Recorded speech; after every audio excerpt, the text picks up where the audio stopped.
Good morning, my name is John Nevins. I'm a librarian here at College-Tomball, and I'll be talking to you about some of the resources the library has to offer for this assignment. Before I begin, telephone number to the reference desk is 832-559-4211. There's a librarian at that telephone number every second that the library is open. We're open from 8 in the morning till 9 at night, Monday through Thursday, 8 to 6 on Friday, and 10 to 5 on Saturday. You can also get in touch with us by going to the library homepage and clicking on the Chat with the Librarian button in the upper right. That opens up a chat window at the reference desk. You can ask us questions online the same way you would in person or over the phone. Most students never get in touch with librarians. Most of the librarians never talk to the students. Most of the librarians never get to meet the students. Most of the librarians lead sad, desperate, lonely lives. This is unfortunate, not just because we're sad, desperate, lonely people, but because our job is to help students. My job is to answer whatever question the student has. It can be something like how to print. It can be something like I need to find 5 critically reliable sources for an assignment. It can be something like I need to find 20 sources for a term paper. My job is to answer those questions. It can be anything. Calculus, how to do your resume, trivia questions, assignments for Education 1300, English 1301. I answer them all. The failure rate here at Lone Star is 25%. 1 in 4 students flunk out by the end of their first year. The reason for that is not that the students can't hack it, it's that when students get in trouble, they don't ask for help. The library and the librarians are part of the help structure that the college has put together to help reduce the failure rate. There's also free tutoring in this library, in the Extended Learning Center, which is on the other side of this floor over there. It's available Monday through Thursday, 9 to 4, and Saturday, 10 to 2. It's available in the humanities, the sciences, and in math. They are first come, first serve, and they will spend as much time as you want or need on your papers, going over them line by line, word by word, correcting your mistakes, pointing out flaws, and making them into the best paper that they can be. The librarians and the tutors can turn F papers into C papers. We can turn C papers into A papers. We can save you a lot of time and effort on your assignments, but we can't do this unless you actually ask us for help. So take advantage of us. Think of us as a free resource that your tuition pays for, like the Wellness Center or the computer labs. I spend most of my time at the reference desk. I'm on the reference desk from 7:30 in the morning till noon, Monday through Thursday, and 7:30 to 1 on Friday. I spend most of my time there playing World of Warcraft or online poker, or sleeping. Interrupt my naps, interrupt my games. I'm there to help you, so let me do my job. Thanks. For this assignment, you're going to want to go to the library homepage. So go to the college homepage, which is lonestar.edu, and then click on the library link in the upper right in the red banner. And then on the left-hand side, you're going to want to click on the research databases link. We've got about 75 databases grouped together by subject. We've got an alphabetical list which you can access by clicking on the All Databases by Title list, but we usefully put them together by subject. Your assignment is to find sources on the value of a college education. Unfortunately, this is somewhat of a controversial topic now. So what you want to do is go to current issues and news. First place you're going to go is to topic overviews. And there are 2 databases in here that you're going to find useful to you for this assignment. First database you're going to want to look in is Issues and Controversies.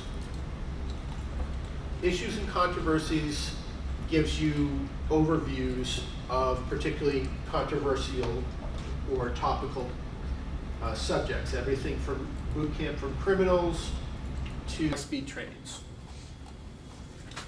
So if we type in college education,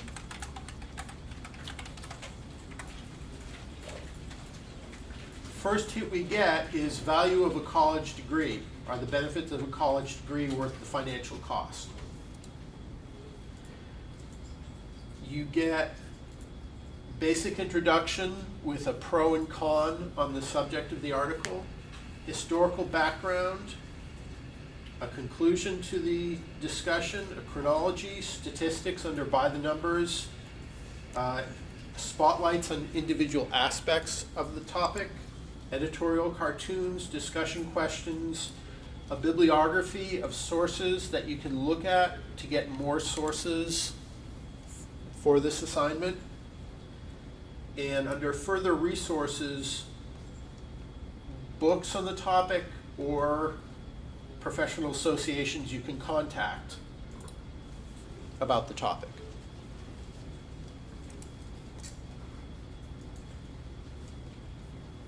Not just the first hit, but third one is college tuition a sound investment? Does online education help students? Look in all of these. There are going to be plenty of sources in here that'll be useful to you. Second place you're going to want to look is under topic overviews, is opposing viewpoints. Opposing Viewpoints is an electronic version of a series of books called Opposing Viewpoints, which provide pro and con viewpoints on various controversial topics. So if I type in college education,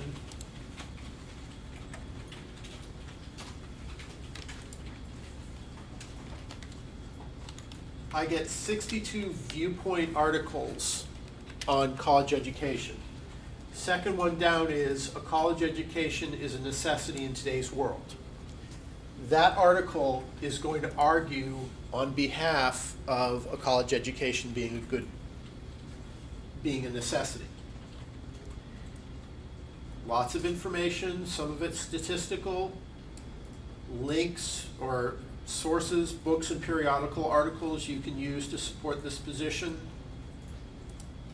Everything you want in support of that position. If you are arguing against that position, somewhere among these 62 viewpoint articles is going to be an article that says a college education is not a necessity in today's world. Opposing viewpoints, pro and con.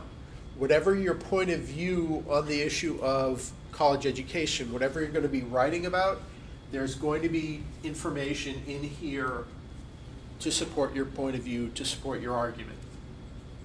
Now, I did a basic search for college education.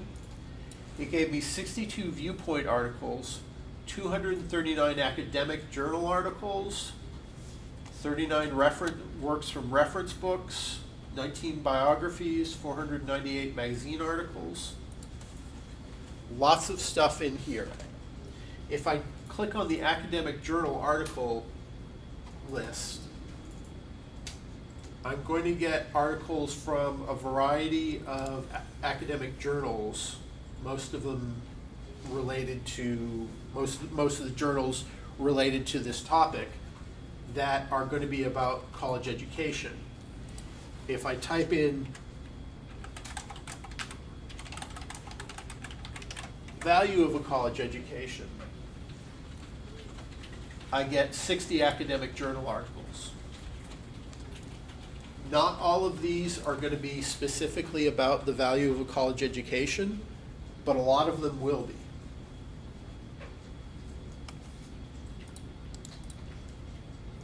So, issues and controversies first, to get an overview on the topic, to get an overview about what you're writing about, and then opposing viewpoints to get more material. That shouldn't be your stopping point, however. You should go on to articles and then go into Academic Search Complete. Academic Search Complete is our best all-around database. It's the Google of databases. Tens of millions of articles from thousands of journals.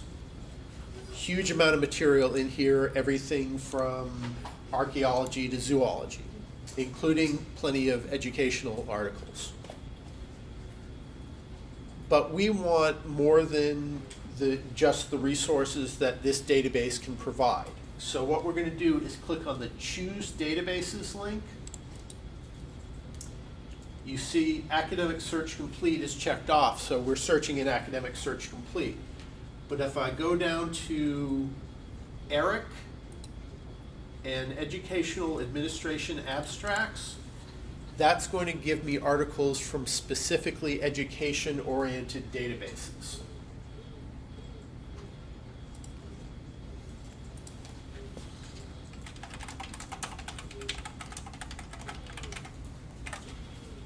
So I type in value of a college education, and it's going to give me over 1,000 articles. Some of these are going to be very specific. Some are going to be dissertation or theses. Some are going to be statistic heavy. But a lot of these are going to be useful to you for this assignment. The thing to remember when you're searching in databases, and this applies to Google and every online search engine, as well as to the databases I'm showing you, is the 10-minute rule. If you do a search and you get a long list of results, and it takes you more than 10 minutes to find what it is you're actually looking for, stop and do a new search. Or do a more precise search, or limit your search results. You're not going to be able to get through all 1,200 articles in 10 minutes. So you want to narrow down your list of results so that you can get through that list in 10 minutes. First way you want to narrow it down is going to the Limit To box right here and click on the Limit To Full Text. Full text means the actual article. I didn't click full text when I did this search, so I'm going to get articles that I can't actually read. If I wanted to read this article, I can't. Not in this database. I get a summary of the article through the abstract, but I don't get the article itself. For this search, there's no reason you should get results from a search that you can't read. So what you want to do is click on the full text box. Again, that's under the Limit To box here on the left-hand side. Clicking on Limit To Full Text narrows it down to 786. The next way you want to narrow it down is by clicking on the Scholarly Peer-Reviewed Journals box. There are two kinds of magazines. And in this case, magazines and journals and periodicals are words that pretty much mean the same thing. There are academic journal articles, and then there's everything else.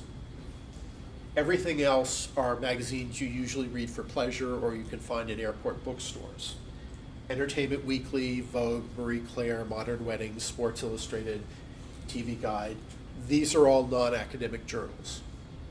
Your teachers want you to use articles from academic journals. You'll get better grades when you do. So whenever possible, click on the Scholarly or Peer-Reviewed Journals link.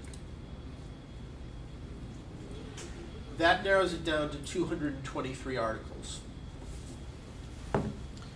One more way to narrow it down usefully, and that's by date. Right now we've got 223 articles, a number of which go back to 1970. For some subjects, when an article is published doesn't matter. If you're writing about Shakespeare, an article from the 40s is probably about as useful as an article from the 70s and probably about as useful as an article from last week. But if you're talking about anything that changes over time, when an article is written matters a great deal. The classic example of this is illegal drugs. There are articles in this database that say the most dangerous drug in America is crack cocaine. Those articles were written in the 80s. If you use those articles in a paper today, you'll get a bad grade because the most dangerous drug in America now is methadone, not crack. Whenever possible, use articles that are 10 years old or more recent. This is especially true on the value of a college education topic because the value of a college education has changed immensely since the internet became a thing. So we're going to go to 2007.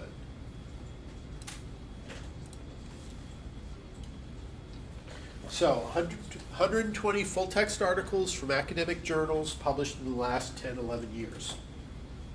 You can get through 120 articles in 10 minutes. This is where I start looking through the articles to find what I'm looking for. Now, doing the search this way, we're going to get articles that list full text, PDF full text, HTML full text, and full text from Eric. If I wanted to read this article, I'd click on the full text link. If I wanted to read this article, I'd click on this full text link.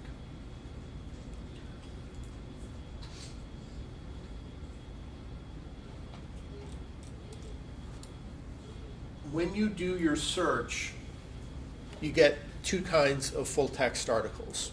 Now, this is a really boring topic, even by librarian standards, and librarians are the most boring people on earth. But it is relevant to you, so I'm going to tell you about it. Sorry. A PDF article looks like this.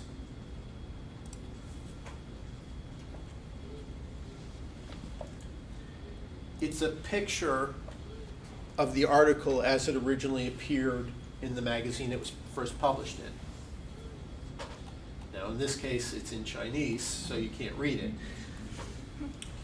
But my general point is valid, which is that this is what a PDF article looks like.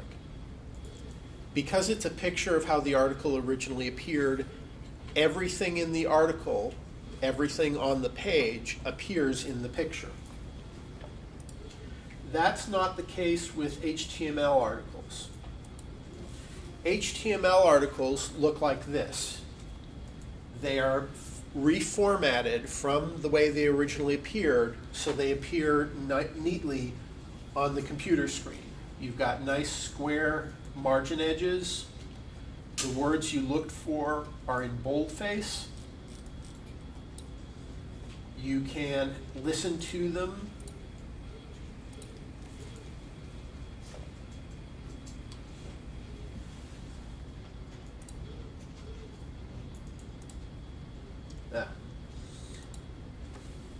Usually you'd be able to actually have them read to you in a variety of accents. You can download them as MP3s. You can do whatever you want with them. Obviously, this looks a lot different from this. There are some differences between HTML and PDF that are relevant to you and that you'll want to know about. The first is content. A PDF article, because it's a picture of how the article originally appeared in the journal, includes everything in the article. Nothing's left out. HTML articles leave things out. HTML articles are reformatted from the way they originally appeared for the computer screen and for the database. When they are reformatted, things get left out. The things that get left out are graphics. Graphics in this case means pictures, charts, tables, and graphs. I bring this up because for a lot of your assignments, especially this one, statistical information is going to be valuable to you. Statistical information in the databases shows up as a chart or a table or a graph.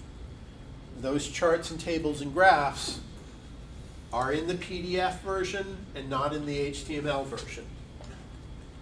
Whenever possible, choose a PDF version. Now, in this search, I don't have the choice of HTML or PDF. It's just, most of it's just HTML or PDF.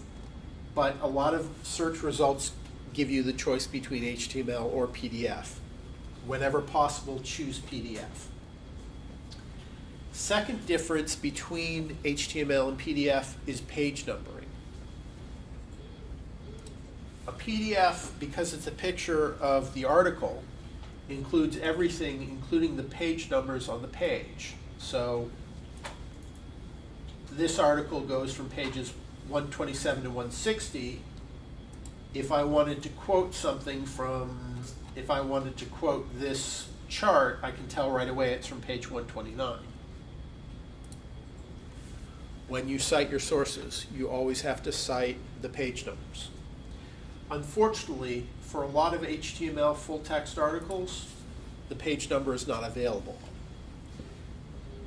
This article, for example, goes from page 144 to 164.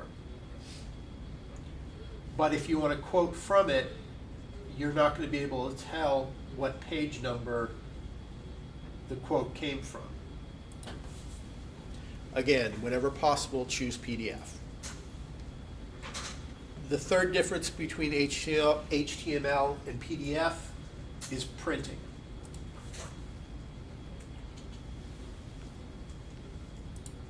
An HTML article is formatted for the computer screen, so you can print it out just like you'd print a web page.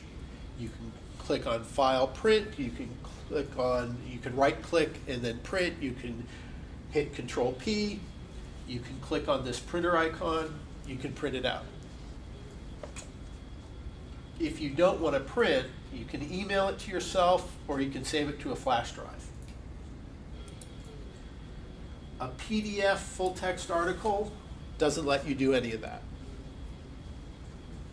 If you try and print this the way you'd print a web page, you'll get a blank page. This printer icon doesn't work on PDF articles. The only way to print a PDF article is to click on this printer icon inside the PDF window. You can download it right here by clicking on the download icon if you don't want to print it. But if you want to print it, click on the print icon. Printing here in the library is kind of a hassle. Costs 10 cents a page, but because of the way the setup is, the college won't let us refund your money if anything goes wrong. We don't accept cash. The only way to print is by going into your print center and printing electronically, and I'm going to show you how that works. If you go to my print center, all one word, .lonestar.edu, and then log in,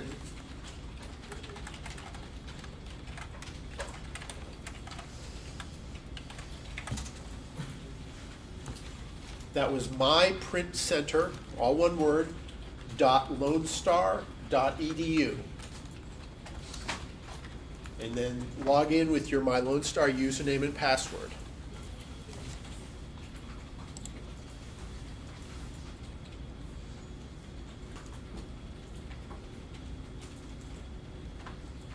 All of you that have done that, congratulations, you've now set up your printing account.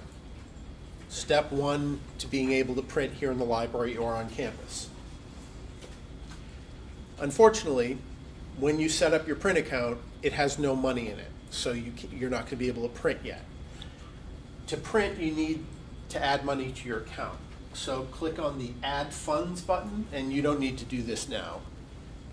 To add money, you'll click on the Add Funds button. It's a minimum of $5, and you can add money using PayPal, debit card, or credit card. Once you do that, printing is simple and straightforward. You print your job, you go into the print room, which is next to the elevator, and you pick up your print job. But until you put money into your account, you're not going to be able to do that. There is one alternative to this, but it doesn't work so well. If you're uncomfortable putting your credit card or debit card information online, you can take your student ID, and we've all got our student IDs, right? Yes, sir. Does anybody not have their student ID? Okay. Take your student ID into the print room. The first machine on the left allows you to scan it. So slide your card under the scanner. That will open up your print account. Then you can feed dollar bills into the machine and it will add money to your print account that way. Unfortunately, the scanner is very finicky, and the part of the machine that takes dollar bills actually doesn't like dollar bills, so it spits them out. We don't recommend that you try and add money to your account using your ID and dollar bills. We recommend you do it electronically this way. Printing is a hassle, but once you've set up your print account and paid for it, printing is straightforward.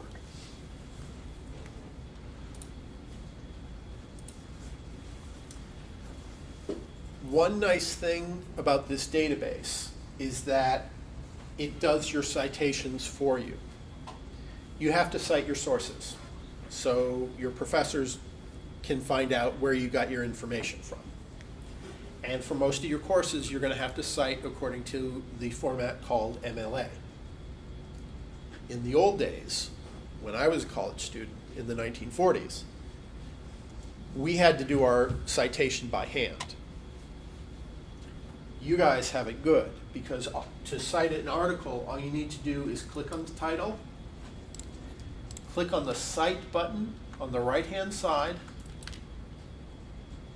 and then scroll down until you find your citation form, which in this case is MLA. Then just cut and paste it from here into your paper, and your citation is done. I'm extremely jealous of this. So take advantage of it to make me more jealous, because it's a great resource and I'd love to see it being used more.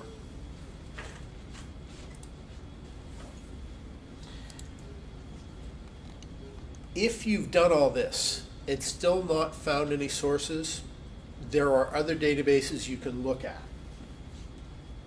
If you go back to the research databases page, there's a link for education databases. Under research articles, there's JSTOR. Because of the way we did our search initially, we searched in Academic Search Complete and ERIC together. You can also search in JSTOR for articles.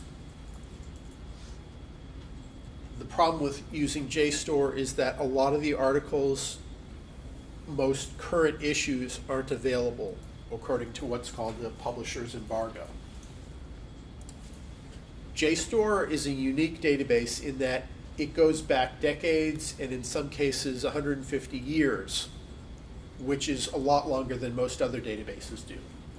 Academic Search Complete usually only goes back to 1970. JSTOR goes back to 1850. So if I type in value of a college education,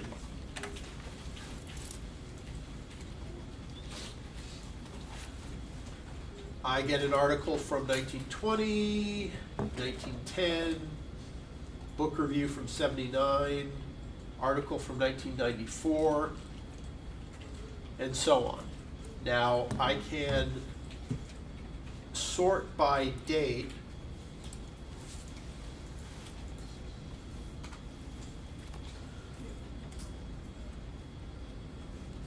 But what I get here is very hit or miss. By typing in value of a college education, I got 200,000 results. Everything in here is full text, so we can't limit by full text. And everything in here is peer-reviewed and academic, so we can't limit by academic. So we need to get a little bit tricky.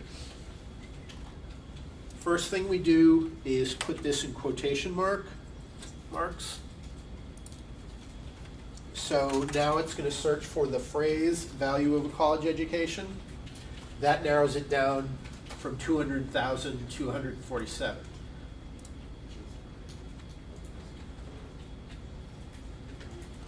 So 2017, 2016, 2013. I did this search for this phrase, but as you can see, under subjects, I've got 22 articles that use the phrase value of a college education from economics journals. If I wanted to read those, I can click on the economics box and then click update results, and it'll show me just those 22. Some of these are going to be book reviews, others are going to be more useful.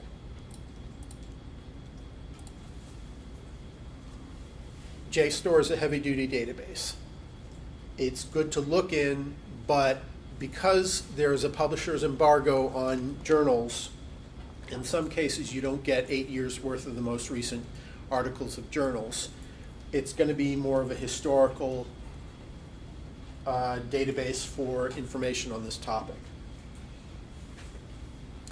Essentially, if you've done your search in Academic Search Complete and ERIC, and you haven't found anything, and you've done your search in Opposing Viewpoints and Issues and Controversies, and you haven't found anything, 832-559-4211, or the Chat with the Librarian button right here. There's always a librarian available to chat with and to ask questions. We're happy to get questions like this. We may look like we're cranky or talking with someone, or in my case, dead drunk. Ignore all that. Ask us questions. We're here to help, and we can suggest a lot of different ways and different places to look to get sources for this topic. I haven't actually looked in the books on this topic. I forgot to do that in prepping for this class, so let's see what I get if I want to find books on the topic of value college education.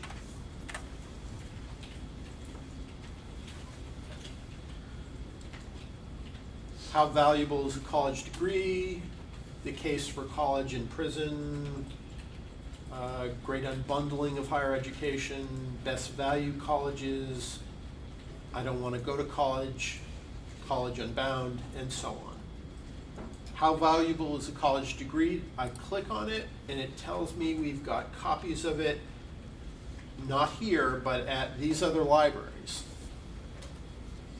The average book never gets checked out. Out of every 10 books that we get, 3 of them get checked out once. The average student never checks out books.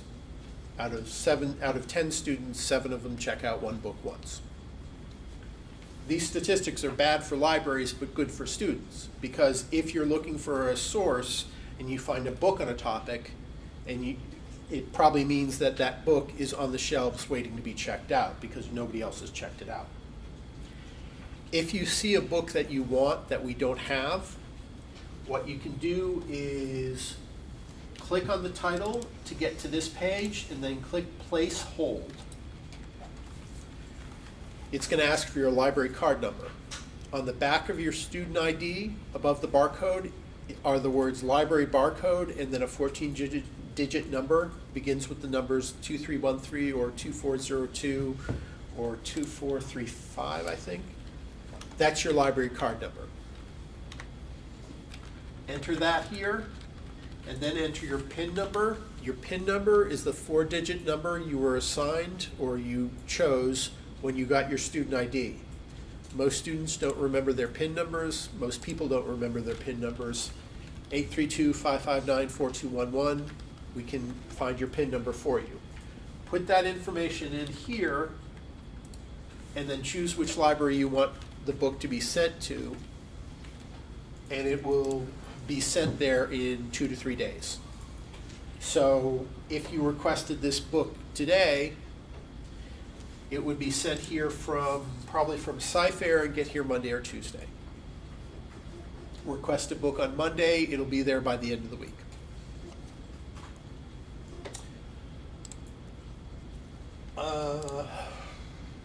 Anything I've forgotten?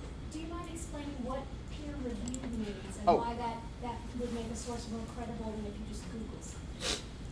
Sure. as I said, there are two kinds of magazines. There are academic magazines, and then there are non-academic magazines. Most academic magazines work according to what's called peer review. I'm on the staff, I'm a peer reviewer for a journal. What happens is people send an article to be published into that journal. The journal then sends the paper out to the peer reviewers to see whether the paper is actually reliable and accurate and useful. The peers doing the reviewing are people, mostly academics, mostly experts, who know what they're talking about. So I get an article on something having to do with librarianship or alcoholism. I know what I'm talking about through hard experience and long nights. I look at the paper, I make criticisms and revisions, and then I send it back to the journal. They send it back to the author. The author revises the article according to my criticisms and corrections, resubmits it, and the papers and the journal editors say, sure, we'll publish this. That can take up to 4 years. Publishing in academia is a very long and involved process. I once published a Hollywood gossip website in my shameful career before I got into academia. It was as simple as me hearing something and then me putting it up on the internet. No peer review involved, nobody telling me, oh, this is wrong. I just put it up there. There's no law against lying on the internet. You can publish anything on a website. As an example,